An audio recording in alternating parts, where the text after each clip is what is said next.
On December 13th, 1636, something remarkable happened in the Massachusetts Bay Colony that would echo through nearly 4 centuries of American history. Today, we commemorate the founding of the National Guard, America's oldest military organization. Picture colonial Massachusetts in 1636. The settlements were small, vulnerable, and far from any help. Tensions with the indigenous Indians were rising, and colonists lived in constant awareness that they needed to defend themselves. There was no standing army, no professional military force to call up. The colonists only had themselves. On this day, the Massachusetts Bay Colony organized 3 militia regiments from settlements along the Charles River in North, South, and East regions. These weren't professional soldiers. They were farmers, merchants, craftsmen, everyday citizens who would leave their plows and workshops when duty called. They trained together, drilled together, and stood ready to defend their communities together.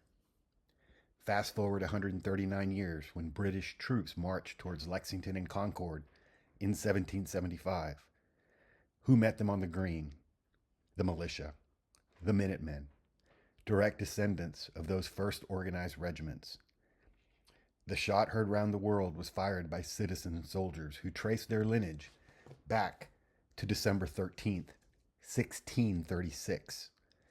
Throughout the Revolutionary War, militia units formed the backbone of American resistance. They knew the terrain, they were fighting for their homes, and they never gave up.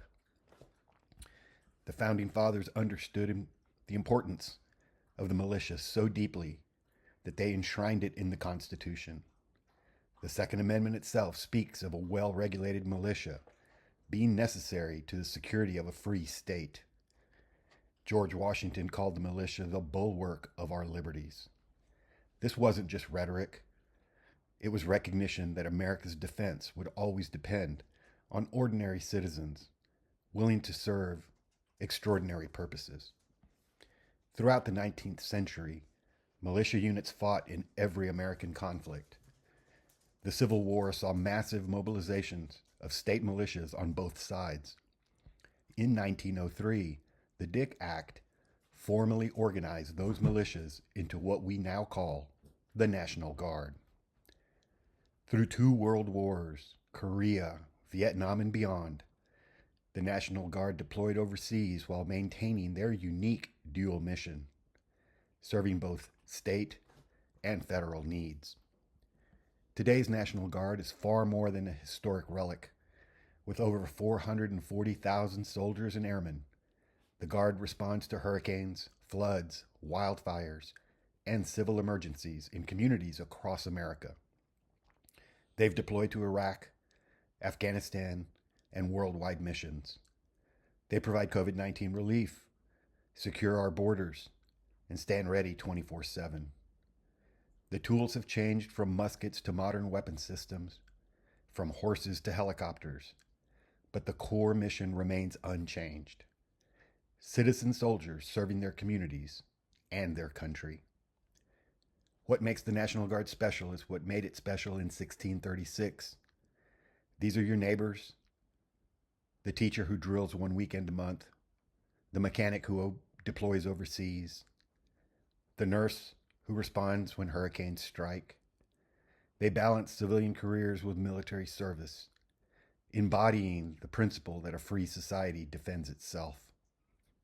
From 3 small militia regiments on the Charles River to a sophisticated modern force serving all 50 states and territories, the National Guard has been there for 388 years. Before the United States existed, before the Constitution was written, before there was a standing army, there was the Guard. December 13th, 1636, 3 militia regiments, a handful of citizen soldiers standing watch over their communities.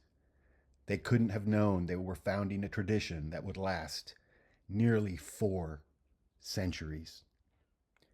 To every National Guard veteran and service member, past and present, you carry forward the oldest continuous military tradition in American history. From colonial militias to modern warriors, one principle endures. When America calls, the citizen soldier answers. Always ready and always there. Thank you for honoring this historic milestone with us. And don't forget to watch the Army-Navy game today. Go Army. This has been Veteran Stories. Please like and subscribe, and have a great day.